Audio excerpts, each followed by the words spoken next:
Presse et médias au futur, nous sommes à quelques encablures de la Tour Eiffel, on a la Seine pas très loin, en direct du New Cap Center, 15e arrondissement, pour ce très beau salon Presse Médias au futur, et j'accueille Michel Santenac de la société Médiangle.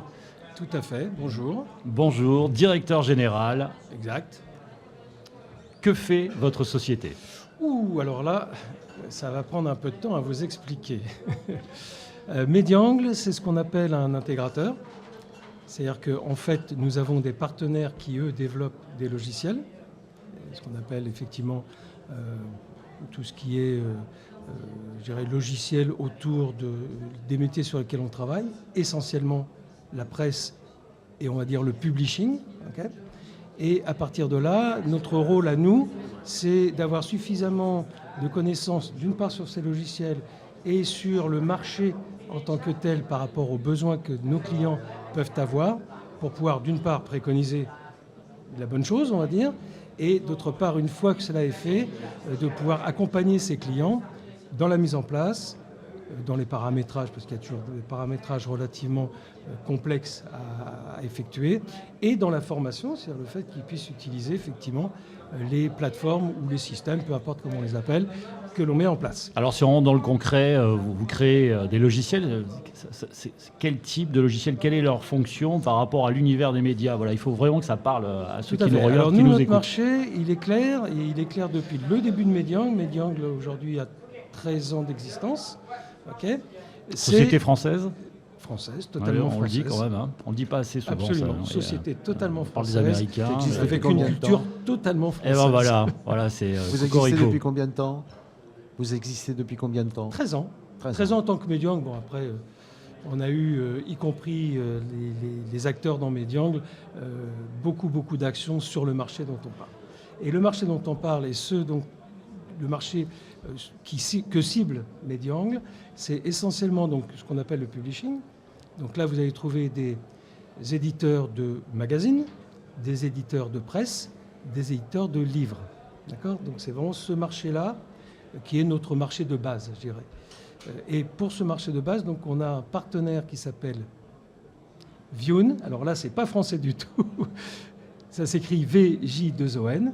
Et c'est un partenaire allemand qui développe un système depuis 25 ans, un sacré bout de temps, qui est en fait une plateforme éditoriale. Alors, qu'est-ce que c'est qu'une plateforme éditoriale ?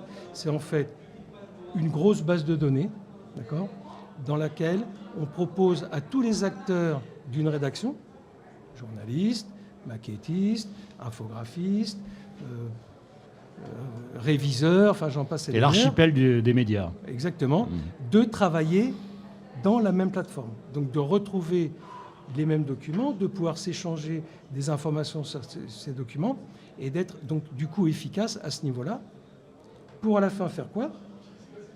Produire des magazines, des livres, des journaux, et les produire aussi bien, et ça c'était évidemment la genèse du système pour le print, et heureusement qu'il y a encore du print et que effectivement beaucoup de nos clients continuent à imprimer, parce que sinon ça serait malheureux, je pense. Mais évidemment, de plus en plus aussi, de pouvoir décliner ces contenus, puisqu'en fait on va gérer du contenu, vers le numérique.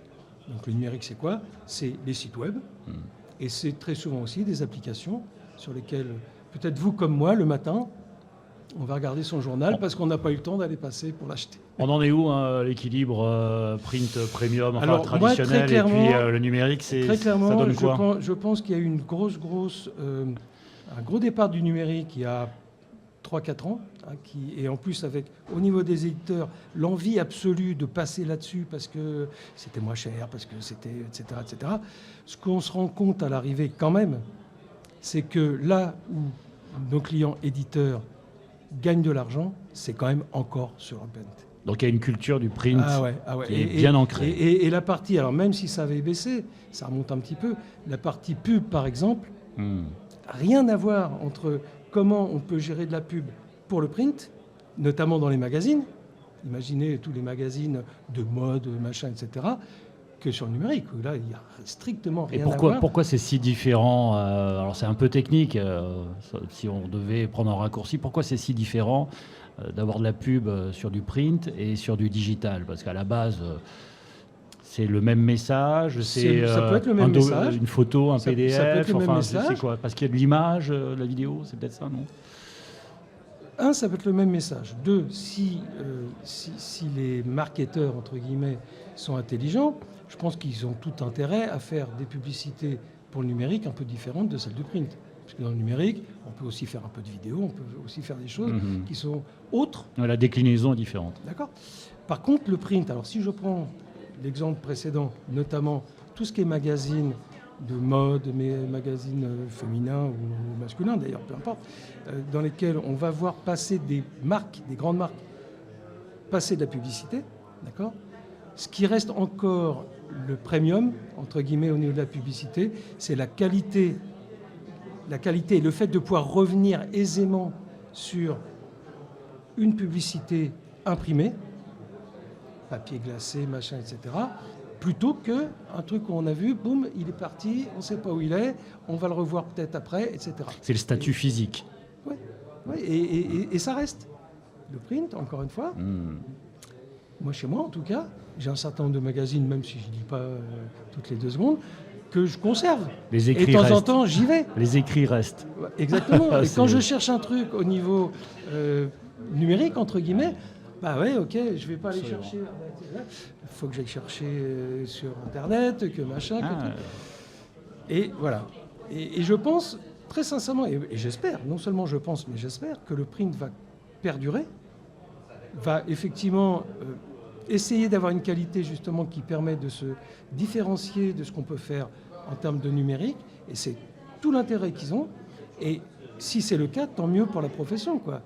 Tant mieux pour nos amis imprimeurs, tant mieux pour... vous voyez ce que je veux dire? Parce que sinon...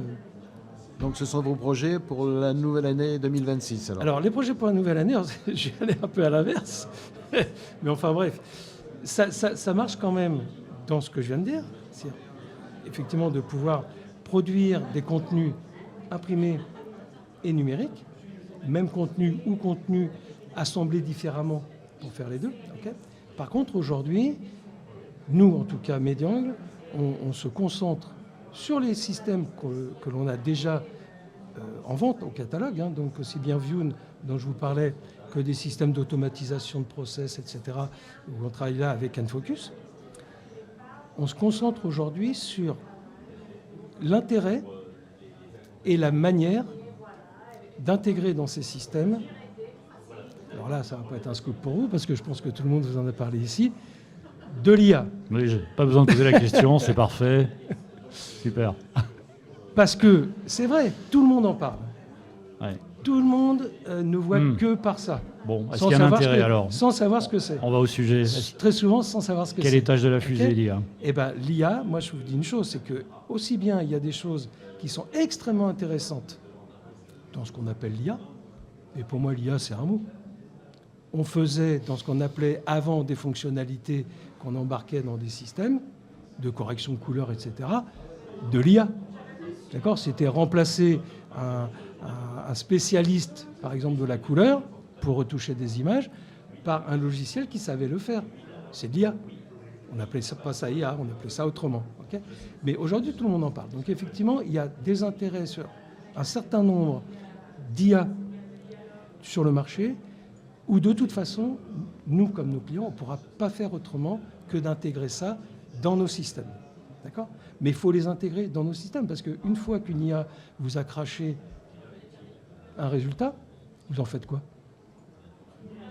Alors, si vous n'êtes pas capable de dire j'en fais quelque chose, je l'intègre comme ce que je savais faire avec mes petites mains avant. ce qui ressort au niveau de l'IA dans cet univers presse, médias, c'est la rationalisation du temps, gain de temps. Alors, gain de temps, oui, Alors, mais gain de temps, oui. s'il faut repasser derrière, effectivement, gain de pour temps, corriger, là... Oui, mais gain de temps, oui. Gain de temps, oui, ça dépend sur quoi. Si je vois aujourd'hui des entreprises qui imaginent, et peut-être qu'on en arrivera là, je ne sais pas, fabriquer directement des journaux, des magazines en full IA, why not? Mais à l'arrivée, c'est quoi la spécificité du dit magazine si on s'adresse tous aux mêmes moteurs, entre guillemets, qui vont nous recracher les mêmes résultats quand on a demandé un article sur tel ou tel sujet. Une perte de singularité. Non, mais ok, ça fait gagner du temps, mais est-ce que ça fait gagner de la qualité? Est-ce que ça fait gagner de l'intelligence? Est-ce que ça fait gagner ce que, encore une fois, un éditeur a intérêt à mettre en avant? Son contenu. Parce que c'est bien d'avoir des journaux, c'est bien d'avoir des... Mais qu'est-ce qui intéresse le lecteur à l'arrivée? C'est ce qu'il va lire. Donc c'est le contenu sur lequel on va être d'accord, pas d'accord, etc. Le lecteur donc, ne se pose pas la question si ça a été fait par une IA ou par un humain. Non, mais si le contenu à l'arrivée... C'est pas son problème. Non, mais si le contenu à l'arrivée, dans tous les médias, c'est le même, à ce moment-là, on met un groupe de presse, basta. Est-ce qu'on ne peut pas considérer, là on est un peu long, mais que l'IA a suffisamment d'intelligence pour penser déjà ce que vous venez de dire? C'est-à-dire qu'on n'est pas à un seul schéma à la fin. Eh ben, j'espère... J'espère largement que l'IA a de l'intelligence pour cela, mais j'espère surtout que l'humain a suffisamment d'intelligence pour reprendre la main à un moment sur une décision humaine. C'est paradoxal. Mais ça, c'est mon avis à moi. Après, il y en a plein qui vont vous dire allons-y à fond. C'est paradoxal parce que quand on vous écoute, en fait, on se met en compétition avec quelque chose qu'on a créé, en fait. Et complètement. C'est incroyable. Mais complètement. Complètement. C'est pour ça qu'après, je pense qu'il faut trier dans ce qu'on appelle l'IA. Il y a des choses qui sont hyper intéressantes, il y a des choses, c'est du marketing. Ce sera peut-être notre conclusion, en tout cas. En un mot, comment résumeriez-vous ce salon? Alors, ce salon qu'on fait depuis 13 ans, alors pas sous le nom Presse et Médias au futur, puisqu'avant c'était la presse au futur, si je me souviens bien. Je trouve que, alors c'est le salon pour effectivement la presse et les médias en France. Number one. Il n'y en a pas d'autre. Ah oui. Non, mais il n'y en a pas d'autre. Ah d'accord, c'est l'unique salon. C'est le salon. Ok. D'accord. Donc, quelque part, c'est hyper important et intéressant d'y être. Et d'autre part, on apprend chaque année, et on voit chaque année, que ce soit de nos confrères, qu'on appelle des fois concurrents, ou que ce soit de nos clients. Ou futurs collaborateurs. Ou peut-être. Que ce soit de nos clients, des choses hyper intéressantes, où si on n'était pas là, on passerait, je pense, à côté de pas mal d'informations et de pas mal, on vient de parler d'IA par exemple, de pas mal de réflexions qu'on peut avoir un peu tous ensemble. Alors le mot de la fin, du coup? Eh ben, le mot de la fin, écoutez, youpi pour la presse et médias au futur 2025, et pourvu que 2026, il y ait également encore ce salon. Michel Saint-Odac, merci, Société Média-Angle, voilà, sur ce salon Presse et Médias au futur. Merci, bon salon. Merci à vous, c'était un très grand plaisir. Partagé, merci.